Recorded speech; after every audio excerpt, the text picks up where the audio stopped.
So welcome, John. Thank you for joining me here today. Thanks for the invitation, Sarah. Yeah, thank you. So this is one of the interviews that we will be running in our series of interviews showcasing HKIAC's leadership.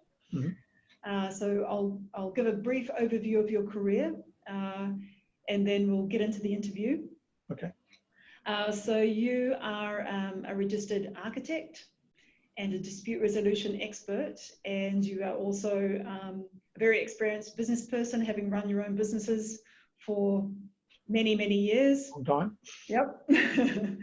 And your career, I guess, started back in the 1980s, early 1980s, where you first started out in industrial and interior design and project management.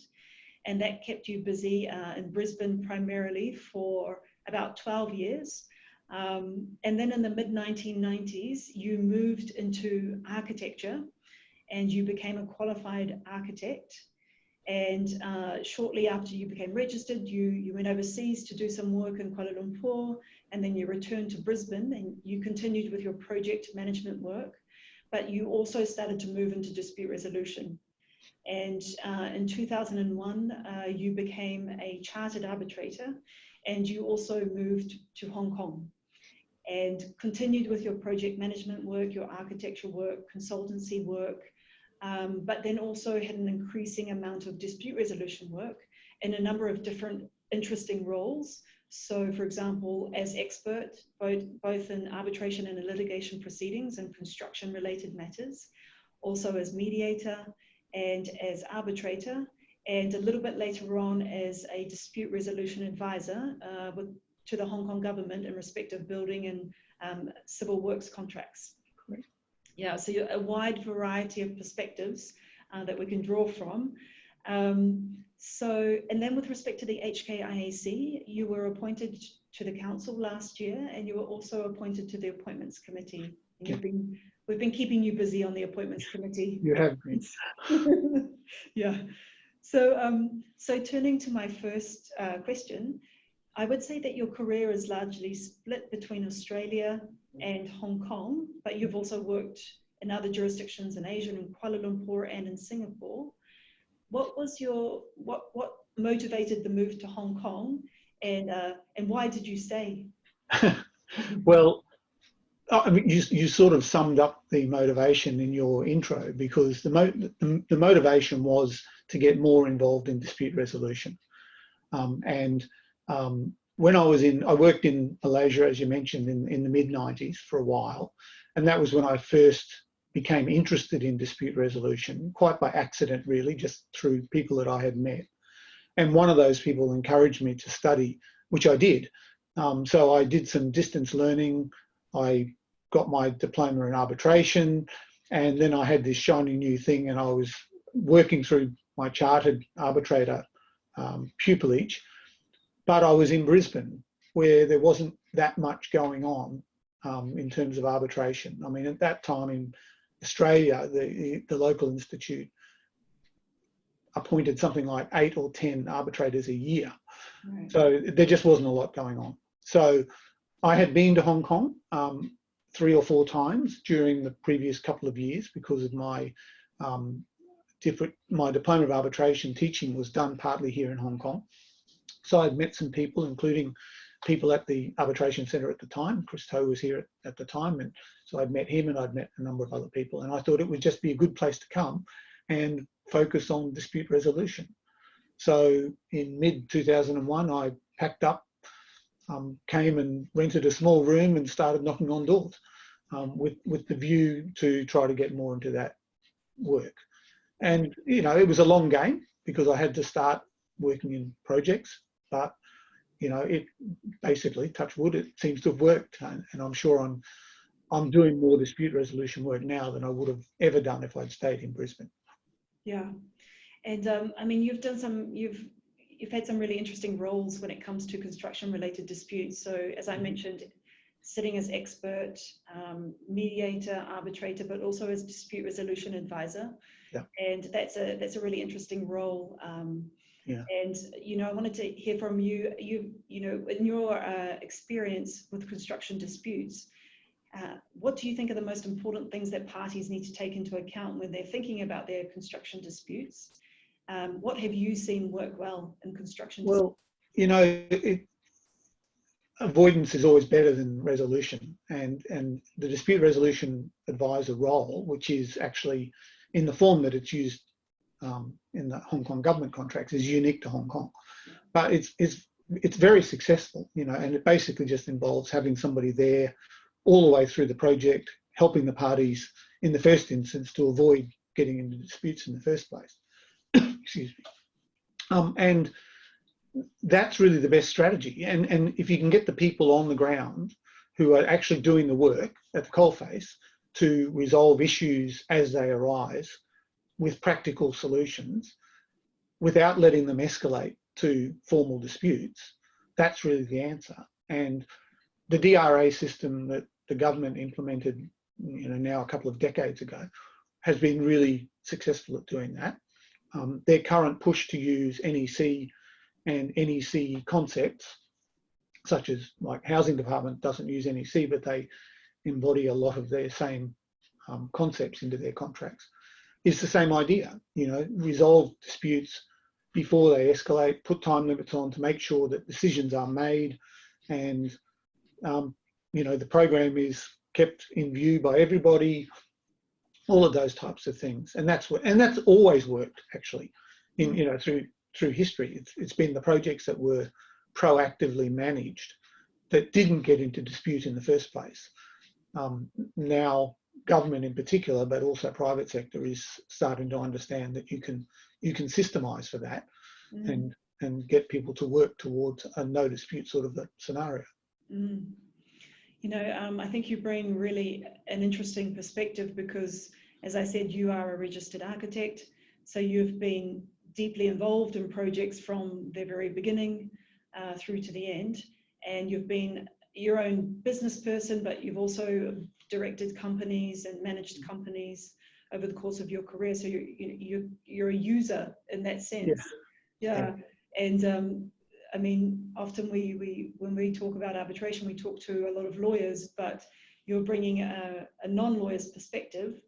How do you think that has influenced your various roles in dispute resolution? Well, you know, I think it's quite important, and I think that's true for the sorts of matters that I've been appointed on, and I'm talking about as a dispute resolver, so mediation or arbitration.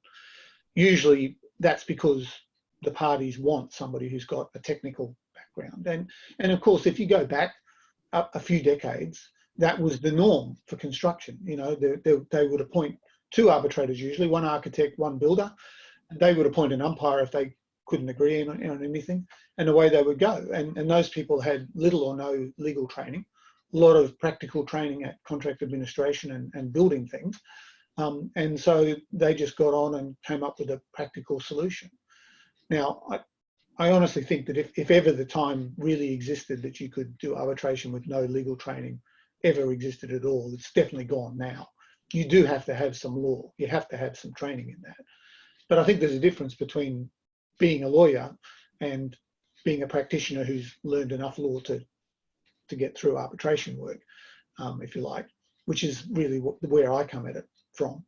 So it's definitely a matter of the type of dispute, the particular matter, whether it's highly technical or whether it's a purely legal matter. But in construction in particular, often complex law doesn't come into it. It's so fact-oriented and practically oriented, if you like, in terms of why the disputes have escalated. And that's where I think that the practitioner brings something that is of benefit for the parties in getting the matter resolved. Yeah. You know, now you're a member of the HKIAC's council and you're a member of the appointments committee. So you see a lot of the cases that come through, and we have a very important proportion of cases that are construction related. Yeah. A lot of them are flowing out of Hong Kong. It's always been such a busy city for mega projects, also smaller projects, but there's always something going on, and there's always a flow of construction disputes. why do you think that, or what do you think the effect of that has been on Hong Kong as a centre for dispute resolution for construction, and where do you see the future of Hong Kong construction disputes going? Okay, well, I think one of the things that about the Hong Kong industry in particular is also the very many layers of subcontracting that we have. And the indirect effect of that is a lot of lower level disputes, you know, smaller disputes between subcontractors and sub-subcontractors, that type of level.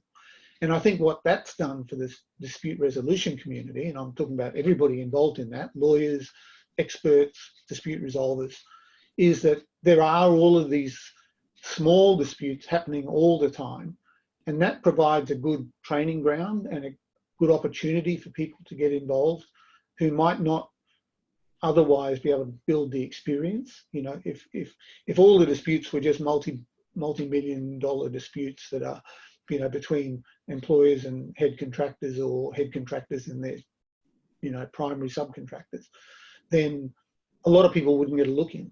But because we do have that many layers going on, so that, you know, you see a lot of arbitration in the role that you're in, but I bet there's an awful lot goes on that you don't know anything about, because it's happening at that low grade level. So I think that's good in terms of developing talent. In terms of where we're going, I'm probably going on a limb, but, you know, adjudication probably is where we're going. And although we are setting world records for getting there slowly, the history around the world is that everywhere that statutory adjudication has been introduced, it has been broadly treated or considered successful. Successful in the sense that, most disputes end up going through that route, and secondly, that very few of them then continue on to secondary litigation or arbitration. Yeah. Now, the big, important, groundbreaking matters still do, because they're probably not suitable for that forum anyway. But for most disputes, once they've been through that process, it kind of stops. Yeah. And that doesn't result in less disputes. I think, and it's fairly anecdotal evidence, but from what I understand, the number of disputes goes up because it's easier to raise a formal dispute. If you've got to press a button for arbitration, everybody's going to think about that very hard. But if it's an adjudication, well, much more likely that somebody's going to say, yes, we'll take that route.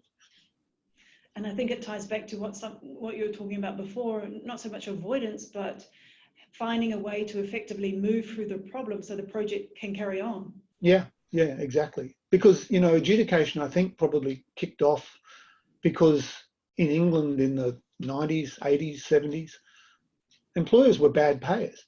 You know, it wasn't really that there were disputes as such, they just didn't pay.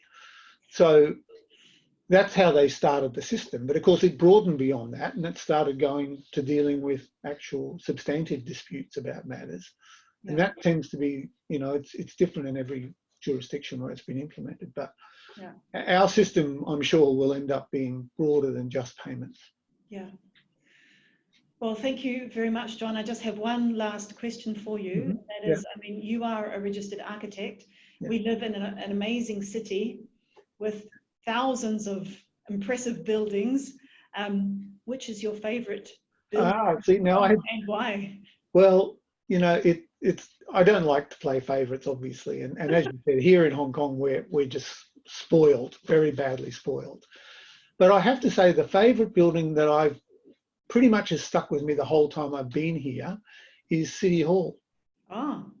Yeah, and the reasons are maybe because I think it's just a very good example of that post-war international style. I just think it's nicely proportioned. It's a bit of a shame that Queen's Pier is not there to kind of finish it off anymore. But in terms of, you know, it's very simple. It's not ostentatious.